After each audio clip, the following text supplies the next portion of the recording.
वैष्णो देवी मंदिर में भगदड़ से मातम, अब तक 12 श्रद्धालुओं की मौत, 40 जख्मी। मनोकामना भवन के पास हुआ हादसा, घायलों में महिला, बच्चे और बुजुर्ग शामिल। घायलों को श्राइन बोर्ड के अस्पताल में भर्ती करवाया गया, कुछ घायलों की हालत नाजुक बनी हुई। मरने वालों में दिल्ली, यूपी, पंजाब और हरियाणा के श्रद्धालु। बीती रात करीब 2:45 बजे वैष्णो देवी मंदिर परिसर में मची भगदड़। भगदड़ में मारे गए 4 श्रद्धालु उत्तर प्रदेश से थे, सभी मृतकों का किया जा रहा है पोस्टमार्टम। जम्मू कश्मीर के उपराज्यपाल मनोज सिन्हा ने मामले की जांच के लिए बनाई कमेटी, गृह विभाग के प्रिंसिपल सेक्रेटरी की अध्यक्षता में होगी जांच। घटनास्थल पर बड़े पुलिस अधिकारी पहुंचे, सीसीटीवी फुटेज से हो रही है जांच। वैष्णो देवी हादसे पर डीजीपी दिलबाग सिंह का बड़ा बयान, कहा भक्तों में बहस हुई, लोगों ने एक दूसरे को धक्का दिया।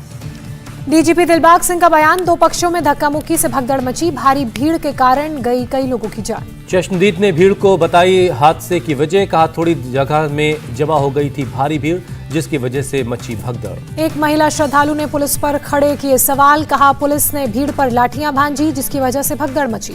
महिला श्रद्धालु ने कहा हादसे के वक्त सिर्फ 35 पुलिस वाले मौजूद थे, बाद में 800 से ज्यादा पुलिस की मौजूदगी का किया जा रहा है दावा। लखनऊ से दर्शन करने पहुंचे एक श्रद्धालु का दावा, अफवाह फैलने की वजह से मची भगदड़, कहा पुलिस ने भीड़ पर जमकर भांजी लाठियां। घटना के दौरान मौजूद एक लड़की का दावा, मंदिर परिसर में कुंभ के मेले जैसे मौजूद थी भीड़, भारी भीड़ की वजह से खंबे पर चढ़ गए लोग। हादसे से पहले का वीडियो आया सामने, रास्ते में शेड के एंगल पर चढ़ते नजर आए श्रद्धालु। मंदिर परिसर में हादसे के वक्त थी भारी भीड़, बिल्कुल भवन के पास की है ये तस्वीरें। घटना के बाद श्राइन बोर्ड और प्रशासन ने जारी किया हेल्पलाइन नंबर, फोन कर कोई भी ले सकता है हादसे से जुड़ी जानकारी। वैष्णो देवी भवन में भगदड़ पर पीएम मोदी ने जताया शोक, पीएम राहत कोष से 2-2 लाख मुआवजे का ऐलान, घायलों को मिलेंगे 50-50 हजार रुपए। वैष्णो देवी हादसे पर राष्ट्रपति रामनाथ कोविंद ने दुख जताया, घायलों के जल्द स्वस्थ होने की कामना की। गृह मंत्री अमित शाह ने एलजी मनोज सिन्हा से बात की, राहत और बचाव काम के और हालात की समीक्षा की, हादसे में जान गंवाने वाले लोगों के परिवार के प्रति संवेदना व्यक्त की। जम्मू कश्मीर एलजी मनोज सिन्हा ने भगदड़ की घटना पर दुख जताया, हादसे में मारे गए लोगों के परिजनों को 10 लाख रुपए और घायलों को 2 लाख की मदद का ऐलान किया। थोड़ी देर में जम्मू पहुंचेंगे केंद्रीय मंत्री जितेंद्र सिंह, रवाना होने से पहले कहा पूरे हादसे पर प्रधानमंत्री की नजर है, जल्द ही पीएम को इस हादसे के बारे में रिपोर्ट करूंगा। वैष्णो देवी हादसे पर बोले बीजेपी नेता निर्मल सिंह, कहा हादसे के बाद प्रशासन ने संभाला मोर्चा, तेजी से चलाया गया रेस्क्यू ऑपरेशन।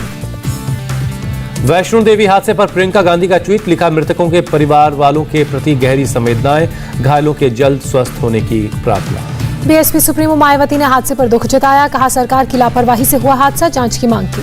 वैष्णो देवी में 4 घंटे बाद यात्रा फिर से शुरू हुई, हादसे के बाद कुछ देर के लिए रोक दी गई थी यात्रा। एसपी के एमएलसी पंपी जैन के ठिकानों पर पिछले 24 घंटे से आईटी की रेड जारी, सूत्रों का दावा करोड़ों की टैक्स चोरी के मिले सबूत। सूत्रों के मुताबिक अब तक की जांच में 150 करोड़ की टैक्स चोरी के सबूत मिले, छापेमारी के दौरान आयकर विभाग ने कई दस्तावेज जब्त किए। मालिक मियां के ठिकानों पर भी छापेमारी जारी, इत्र के कारोबार से जुड़े लोगों पर रेड, मामले में टैक्स चोरी के सबूत मिले।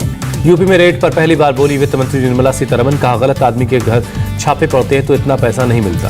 निर्मला सीतारमण ने सपा के आरोपों का जवाब दिया, कहा कारोबारियों के साथ रिश्ते से क्या डर गए अखिलेश। नए साल पर पीएम मोदी देंगे किसानों को सौगात, वीडियो कॉन्फ्रेंसिंग के जरिए 10 करोड़ किसानों के बैंक खातों में 20,000 करोड़ रुपए होंगे ट्रांसफर। प्रधानमंत्री किसानों को 10वीं किश्त की राशि जारी करेंगे, किसान सम्मान निधि योजना के तहत मिलेगा पैसा। अब तक किसानों को 1,60,000 करोड़ रुपए मिल चुके हैं, पीएम किसान सम्मान निधि योजना के तहत पैसे ट्रांसफर हुए। कार्यक्रम के दौरान प्रधानमंत्री 351 एफपीओ को इक्विटी ग्रांट करेंगे जारी, 14 करोड़ रुपए की इक्विटी ग्रांट जारी करेंगे। पीएम मोदी राष्ट्र को भी संबोधित करेंगे, कार्यक्रम में पीएम के साथ कृषि मंत्री नरेंद्र सिंह तोमर भी मौजूद होंगे। केंद्र सरकार किसानों को सालाना 6,000 की देती है मदद, 3 किश्तों में दिए जाते हैं पैसे। आज से शुरू होगा पढ़े भारत अभियान, केंद्रीय शिक्षा मंत्री धर्मेंद्र प्रधान इस अभियान की शुरुआत करेंगे। छात्रों के सीखने के स्तर में सुधार लाने के लिए केंद्र सरकार की बड़ी पहल, 100 दिनों तक चलाया जाएगा अभियान। मिशन यूपी में जुटे सीएम योगी आज रामपुर में करेंगे रैली। योगी रामपुर में कई विकास परियोजनाओं का शिलान्यास और लोकार्पण करेंगे, दोपहर 2:30 बजे से होगा कार्यक्रम। यूपी के मुसलमानों को साधने में जुटे एआईएमआईएम चीफ ओवैसी आज सहारनपुर में करेंगे रैली। रामपुर जाएंगे ओवैसी, शोषित वंचित समाज सम्मेलन में करेंगे शिरकत, दोपहर 12 बजे से है कार्यक्रम। आज अमृतसर पहुंचेंगे दिल्ली के सीएम अरविंद केजरीवाल, रैली को करेंगे संबोधित। अमृतसर पहुंचकर राम तीर्थ मंदिर जाएंगे केजरीवाल, दोपहर 12 बजे मंदिर पहुंचेंगे। कोविन ऐप पर शुरू हुआ 15 से 18 साल के बच्चों के वैक्सीनेशन का रजिस्ट्रेशन, 3 जनवरी से लगेगा टीका। स्वास्थ्य मंत्री मनसुख मांडविया ने परिजनों से की बच्चों का रजिस्ट्रेशन करवाने की अपील, कहा बच्चे सुरक्षित तो देश का भविष्य सुरक्षित। केंद्रीय स्वास्थ्य सचिव और आईसीएमआर डीजी की सभी राज्यों और केंद्र शासित प्रदेशों के मुख्य सचिवों को चिट्ठी, टेस्टिंग बढ़ाने के लिए कहा। गृह मंत्रालय ने जारी की एडवाइजरी, फ्री ओमिक्रॉन टेस्ट का लालच दे रहे हैं साइबर अपराधी। देश में कोरोना के 22,775 नए केस मिले, 24 घंटे में 406 मरीजों की जान गई। महाराष्ट्र में मंत्रिमंडल के 10 मंत्री और 20 विधायक corona positive, deputy CM Ajit Pawar ने दी जानकारी। देश में ओमिक्रॉन के कुल 431 नए मामले मिले, महाराष्ट्र में 454 और दिल्ली में 351 केस। महाराष्ट्र में ओमिक्रॉन वेरिएंट के 4 नए मरीज मिले, राज्य में अब तक 454 लोगों में ओमिक्रॉन की पुष्टि। दिल्ली में कोरोना का विस्फोट, 1796 नए केस मिले, पॉजिटिविटी रेट बढ़कर 2.44 हुआ। दिल्ली में 46% सैंपल में ओमिक्रॉन वेरिएंट की पुष्टि, जीनोम सीक्वेंसिंग के लिए भेजे गए सैंपल की जांच के बाद हुआ खुलासा। दिल्ली के स्वास्थ्य मंत्री सत्येंद्र जैन का बयान, बिना ट्रैवल हिस्ट्री वाले लोगों में भी पाया गया ओमिक्रॉन। दिल्ली के कनॉट प्लेस में कोरोना गाइडलाइंस की धज्जियां उड़ी, लोगों की भारी भीड़ उमड़ी। रेस्टोरेंट और दूसरे आउटलेट के बाहर सोशल डिस्टेंसिंग की अनदेखी, लंबी लंबी कतारों में दिखे लोग। दिल्ली के बड़े बाजारों में अभी भी कम नहीं हो रही है भीड़, सरोजनी नगर मार्केट में लोग और दुकानदार कोरोना नियमों का नहीं कर रहे पालन। दिल्ली पुलिस ने हौस खास इलाके में की पेट्रोलिंग, नाइट कर्फ्यू को लेकर लोगों को जागरूक किया। देश में नए साल 2022 का किया ग्रैंड वेलकम, अलग अलग राज्यों में जबरदस्त लाइटिंग, लेजर शो के जरिए कई जगहों पर सजावट। राजधानी दिल्ली में नए साल पर दिखी रौनक, राष्ट्रपति भवन, राजपथ, संसद भवन पर लाइटिंग की गई। महाराष्ट्र में नए साल पर जश्न, बांद्रा वर्ली सी लिंक में लाइट और लेजर शो का आयोजन। कोलकाता में नए साल का जश्न मनाने सड़कों पर उमड़ी भारी भीड़, लाइटिंग के जरिए की गई सजावट। वाराणसी के अस्सी घाट पर न्यू ईयर मनाने के लिए लोगों की भीड़ उमड़ी, रोशनी से सजा घाट। गोवा में न्यू ईयर का दिखा जश्न, देर रात तक लोग पार्टी करते नजर आए, मस्ती में झूमे लोग।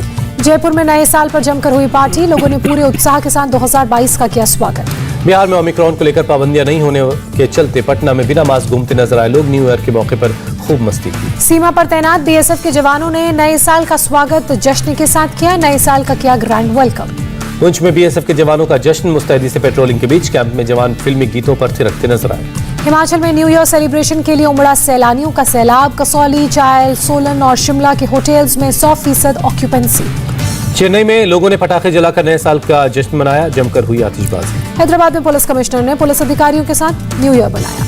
भुवनेश्वर में नाइट कर्फ्यू के दौरान गश्त करती दिखी पुलिस, रात 10 बजे से सुबह 5 बजे तक है नाइट कर्फ्यू। भोपाल में साल की आखिरी शाम लोगों ने लेक व्यू पर मस्ती की, कहा उम्मीद है 2022 देश के लिए अच्छा साबित होगा। दुबई में बुर्ज खलीफा पर आतिशबाजी और लेजर शो के साथ हुआ नए साल का आगाज, कोरोना के बावजूद पूरी तरह से भरे रहे रेस्टोरेंट। बीजिंग में नए साल पर सबसे पहले की गई फ्लैग रेजिंग सेरेमनी, कड़ाके की ठंड के बावजूद देखने के लिए पहुंचे कई लोग। स्पेन में नए साल के सेलिब्रेशन के लिए सड़कों पर आए लोग, पुलिस ने ड्रोन की मदद से लोगों को दी चेतावनी। इंग्लैंड में आतिशबाजी से हुई न्यू ईयर की शुरुआत, कोरोना के चलते पहले के मुकाबले कम लोग निकले बाहर। ग्रीस में पटाखों की रोशनी से जगमग हुआ आसमान, कोरोना पाबंदियों के चलते कम नजर आई भीड़। मॉस्को में कोरोना के बावजूद जमकर हुई आतिशबाजी, देखने के लिए दर्शकों की भीड़ लगी। नए साल के कार्यक्रम में सेंट पीटर्स स्क्वायर नहीं गए पोप फ्रांसिस, कोरोना के चलते लिया फैसला, वेटिकन में शाम की प्रार्थना सभा में मास्क लगाकर हिस्सा लिया। सर्बिया में कोरोना के खतरे के बावजूद नए साल के जश्न में इकट्ठा हुए लोग, कॉन्सर्ट, लेजर शो और आतिशबाजी देखने घरों से निकले लोग। वेस्ट यूपी में कुख्यात सोतीगंज बाजार के सबसे बड़े वाहन माफिया पर पुलिस की कार्रवाई, गल्ला उर्फ नईम की 15 करोड़ की संपत्ति जब्त। अब तक नईम की 30 करोड़ की संपत्ति जब्त, ढोल नगाड़े के साथ जमीन खाली कराने पहुंची भारी पुलिस बल। अलीगढ़ में होने वाली धर्म संसद के विरोध में एआईएमआईएम कार्यकर्ता ने कलेक्ट्रेट पर दिया ज्ञापन, धर्म संसद को रोकने की मांग। पंजाब में पाकिस्तान की तरफ से नापाक हरकतें लगातार जारी, पंजाब से लग रहे 553 किलोमीटर लंबे इंटरनेशनल बॉर्डर पर तस्करों की गतिविधियां बढ़ी। गुजरात के तापी में नाबालिग का यौन शोषण करने वाली पादरी गिरफ्तार, अश्लील वीडियो बनाने के आरोप में पत्नी की गिरफ्तार। हरियाणा के यमुनानगर में खालसा कॉलेज के पास गोलीबारी, बाइक सवार हमलावरों ने किया करीब 6 राउंड फायरिंग, गोली लगने से एक युवक घायल। घायल को अस्पताल में भर्ती करवाया गया, गोलीबारी की घटना सीसीटीवी में कैद हुई है, जांच में जुटी है पुलिस। अंडर 19 एशिया कप का चैंपियन बना भारत, श्रीलंका को 9 विकेट से हराया, 8वीं बार जमाया खिताब पर कब्जा। बारिश के चलते 38 ओवर का हुआ मैच, श्रीलंका ने 38 ओवर में 9 विकेट होकर 106 रन बनाए थे। भारत ने 22वें ओवर में 104 रन बनाकर जीत लिया मैच, डकवर्थ लुइस नियम के तहत भारत को 102 रनों का मिला था लक्ष्य। साउथ अफ्रीका के खिलाफ वनडे सीरीज के लिए टीम इंडिया का ऐलान, केएल राहुल करेंगे कप्तानी, 19 जनवरी से शुरू होगी one day series. Rohit Sharma hamstring injury की वजह से वनडे सीरीज से बाहर, जसप्रीत बुमराह को बनाया गया टीम का उप कप्तान। शिखर धवन की वनडे टीम में वापसी, 4 साल बाद रविचंद्रन अश्विन को भी टीम में जगह मिली। वनडे सीरीज के लिए भारतीय टीम में ऋतुराज गायकवाड़ को पहली बार मिला मौका, वेंकटेश अय्यर भी पहली बार वनडे टीम में शामिल। सेंचुरियन टेस्ट में स्लो ओवर रेट को लेकर टीम इंडिया पर कार्रवाई, मैच फीस का 20% जुर्माना देना होगा। वर्ल्ड टेस्ट चैंपियनशिप में भारत का एक अंक काटा गया, स्लो ओवर को लेकर आईसीसी ने काटे points. Chief selector Chetan Sharma ने विराट कोहली को लेकर तोड़ी चुप्पी, कहा विराट से मैंने T20 वर्ल्ड कप से पहले कप्तानी नहीं छोड़ने का किया था अनुरोध।